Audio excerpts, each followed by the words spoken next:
yemu yaise ku ssaawa 3 ez'enkya ya leero mwasuze mutye bannaffe abatuwuliriza mawulire mu luganda okuva wano ku NBS Kode Radio mujugumiza ggwanga esinga zonna nze mu biruddaani okugakusomera.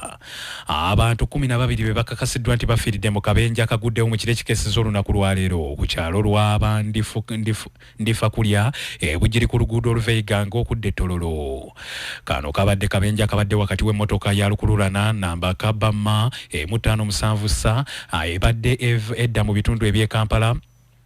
awamu ne Kamunye oba taxi namba Ubakwa 772 era ng'eno ebadde edda mu bitundu eby'Ettololo kw'ossa ne pikipiki ebadde etissa abantu ababiri. Abamu ku bakulembeze nga bakulembeddwa mu ssentebe w'ekibiina ki NRM mu Western Division ya Municipality y'e Bugiri Bakali Kirya bano bategeezezza nti nga batuuseeko awagudde akabenje kano bagamba nti obuzibu buno bwaliba bwavudde ku mugoba w'ekimotoka kino oba oliawo nga ye ataategedde bulungi by'alinakola ku luguudo. Alumwike n'atuukirawo mu kaseera ng'akabenje kakatuuka twatuuse nga abantu bali kulajana era abantu bangi ino abantu abafiire bali kamaala ino aye akabenje kano kaviire ku kimotoka eky'ebikaado kyabaire kiri mu maiso emmotoka eno entono y'ebeta Kamunye yaba eri kubisangania ng'eri kubisangania n'emmotoka ey'ebikaado awo tulera yaviire muno ku lw'Ettololo yabaire eri kujja mu lwa Kampala awo tulera dayaganana ne Kamunye deni dagemagana face ku face awo deni owatrera yayenda ataase Kamunye abone nti asobola okuwungula agize kumbali deni trera mukugiwungula ati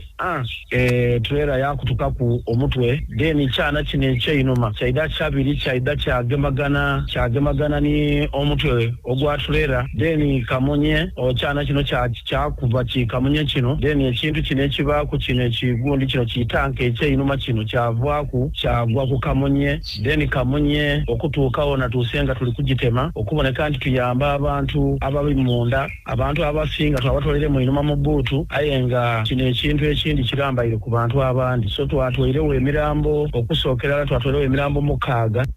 Emirambo gy'abano gyonna gijjiddwawo ne gitwalibwa mu ggwanika ly'eddwaliro Bugiri nga n'okunoonyereza kwa poliisi bwe kugenda mu maaso. Kyokka bibadde bikyali bwe bityo. Dr. Wamusu Anthony omu ku basawo abakolera ku ddwaliro lya Bugiri Main Hospital n'ategeeza nti mu kiseera kino basigazzaawo omulwadde omu yekka kw'abo abaana be babatwalidde mu ddwaliro lino kwaba abalwadde babadde babatwalidde mu ddwaliro lino ng'abaana ku bbobo bamaze ddo basindika mu ddwaliro eddene ery'Ejjinja lya Jinja Regional Referral Hospital.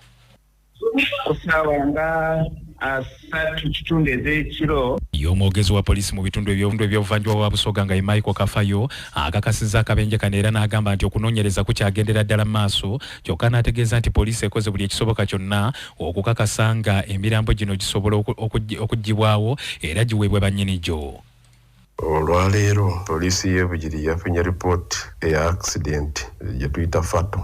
abantu abafiiridde accident yabaddemu abantu abafiiriddemu. Ebyo bibadde bikyali bwe bityo abatuuze ku kyalo Busini Central mu ggombolola y'e Nabweyo mu disitulikiti y'e Namutumba nabo ne bagwamu encukwe laddu bwekubye omusajja Samson Nantatya ow'emyaka 50 egy'obukulu era okukakana ng'afudde. Abamu ku batuuze aboogeddeko naffe baliko bye balambuludde. Nokuyo omuntu akakakubeeka kubiirwa mu ensana Samusoni ssaawa 12 ng'ali ku kibali mu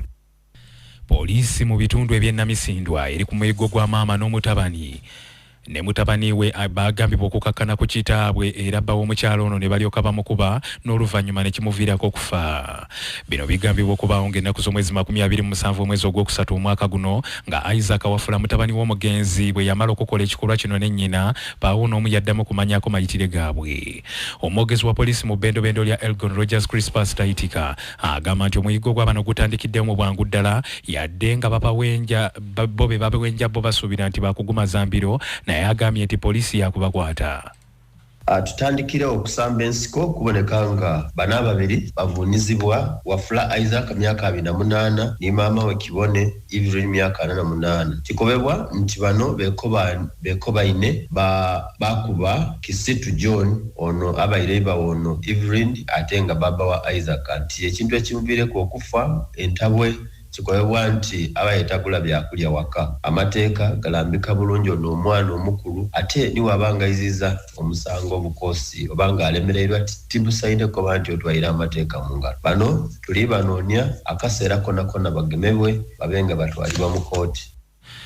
Ebyo ngo bitadde ku mabbali kyaddaaki abatuuze ku kyalo Wabusanke mu bitundu ebyebwikwe baziisa omuvubuka Dominic Pacific eyattibwa mu ngeri y'okusaddaakibwa omulambo gwe ne gusuulibwa mu kibira. Bino byaliwo ku Lwokuna lwa Ssabbiiti ewedde abatuuze lwe baagwa ku mulambo gwa munnaabwe ono okumalira ddala gubadde gwali gubabuzeeko okumala akaseera akawererako ddala era okukakkana nga poliisi eyodde Lawrence Kamoga abatuuze gwe baali balumiriza era gwe baali basongamu olunwe. Abamu ku batuuze bano aboogeddeko n'omusasi waffe Rebecca Nabakoza basabye poliisi nti mu bwangu ddala tegezaako okuyimbula Kamoga ono kubanga ateekeddwa okutwalibwa mu mbuga z'amateeka avunaanibwe olwo basobole okufuna obwenkanya ekitali ekyo singa anaayimbulwa kakabeere kakalu ka poliisi kiyinza okubaleeta emitima egitali mirungi. Nvumirira Kamoga Lawrence kye yakoze okusaddaaka mutabani waffe oba mukwano gwaffe oba muto waffe tekyabadde kirungi n'akamu n'akatono era kijja tukuba encukwe y'amaanyi nnyo senga bagiza ne bamuyimbula okudda ku kyalo. Kiyinza obutatuleetera kifaananyi kirungi kinaffe kiyinza otukyusa emitima okusinziirawo ku kye yatulaze. Ekintu ekyo tuzze tubalaba batambulira nnyo mu basawo ne mukulu we bamuyita Kiwanuka tebava mu basawo buli ddakiika basawo baatuuka n'okuziŋŋamiza kitaabwe wansi ali myaka 14 nga ali ku ndiri bamukyusizaawo naye nga bonewo bamutwala mu ddwaliro nga tebalaba bulwadde bwe bajjanjaba batuuka omukomyawo najje buli eno ali mu nju myaka giri mu 14 kyatuyisizza si bulungi nnyo. Olunaku olw'emmande Dominic bwabula yaliko munne oba yamusendasenda atyo oba bano bamulimbalimba batya twagenda okulaba amawulire ge twakusembayo okufuna nga batugamba nti Dominic talabikako tugenda okizuula nga ali mu nnaku ziri mu nnya.